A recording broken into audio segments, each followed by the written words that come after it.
মা আজকে এখানে উপস্থিত আছেন। আমার যে কোম্পানি ফিল্ম প্রোডাকশন হাউস, সেটা আমার মার নামে, কানন ফিল্মস।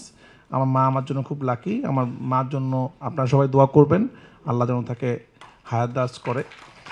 আমি যখন সিনেমা বানানো শুরু করতে চেয়েছিলাম, তো কেউ আমাকে বিশ্বাস করেনি, আমার আম্মু আমাকে বিশ্বাস করেছিল। উনি ওনার চেনটা আমাকে দিয়েছিল ফার্স্ট শর্ট ফিল্ম বানানোর জন্য। তো আমার প্রথম প্রডিউসার আমার মা। আমার মার জন্য সবাই দোয়া করবেন যেন আল্লাহ তাআলা তাকে অনেক ভালো রাখতে পারে। আমার বাবা কিছুদিন আগে মারা গিয়েছে, তো আমি চাই যে আমার মা আরও ভালো ভালো কিছু সিনেমা দেখে যাক এবং আর কিছুদিন পৃথিবীতে থাকুক আমাদের সাথে। সবাই দোয়া করবেন। Thank you. আমি বিশ্বাস করি যে এটা আন্টির গর্বের চোখের পানি। আন্টি কিছু বলবেন না আজকে? আমি খুব খুশি হয়েছি, সবাই দোয়া করবেন আমার ছেলের জন্য। কেমন লাগছে আপনার আজকে ছেলে যে পুরস্কৃত? বেশ ভালো লাগতেছে, আলহামদুলিল্লাহ। সবাই দোয়া করবেন আমার ছেলেটার জন্য। ছেলেকে কোন জায়গায় দেখতে চান, কেমন করে দেখতে চান? এই সবের ভালোবাসা, সবের আদর। অনেক বড় একটা দোয়া যে ছেলে সবার ভালোবাসায় থাকবে, আদরে থাকবে। অনেক ধন্যবাদ আন্টি, আপনার জন্য আমাদের অনেক দোয়া। আমার আম্মু প্রথম আমার সাথে কোনো পুরস্কার বিতরণীতে গেল না। বান্ডেল থাকলে প্রতি সেনমানিতে টাকা বাঁচবে।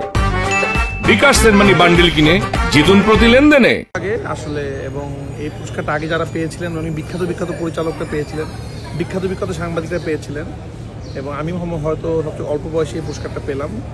তো পুরস্কার আমাকে সবসময় আসলে অবশ্যই আনন্দ দেয় এবং আরও বেশি চিন্তিত করে তোলে যে আমাকে আরও বেটার কাজ করতে হবে, আরও ভালো কাজ করতে হবে, কারণ এই সম্মানটা আসলে ধরে রাখতে হবে।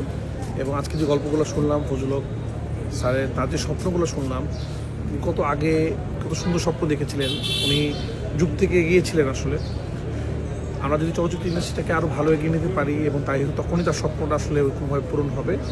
এবং আমার মনে হয় যে এখনকার জেনারেশনের ওনাকে নিয়ে আরও জানাশোনা দরকার, আরও ওনাকে নিয়ে অনেক বেশি কাজ হওয়া দরকার, যেন মানুষজন জানতে পারে, ইয়াং জেনারেশন, যে ওই সময় বগুড়াতে একজন মানুষ, একজন তরুণ, যে কিনা চিন্তা করেছে চলচ্চিত্র পত্রিকা করবে, যখন যে দেশে চলচ্চিত্রই নাই। আসলে আজকে চলচ্চিত্র যতটুকু অবদান, আমি মনে হয় এটাখানে ওনার কৃতিত্ব অনেক বেশি।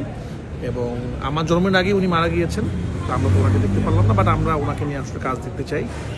আর আমি ধন্যবাদ দিতে চাই চ্যানেল আইকে, ধন্যবাদ দিতে চাই ফজল হক স্মৃতি ফাউন্ডেশনকে যে আমাকে পুরস্কৃত করার জন্য, এবং চেষ্টা করবো সামনে চলচ্চিত্র নিয়ে আরও ভালো ভালো কাজ করতে। আমার আম্মু প্রথম আমার সাথে কোনো পুরস্কার বিতরণীতে গেল না, তো ভালো লাগলো মাকে নিয়ে আসতে।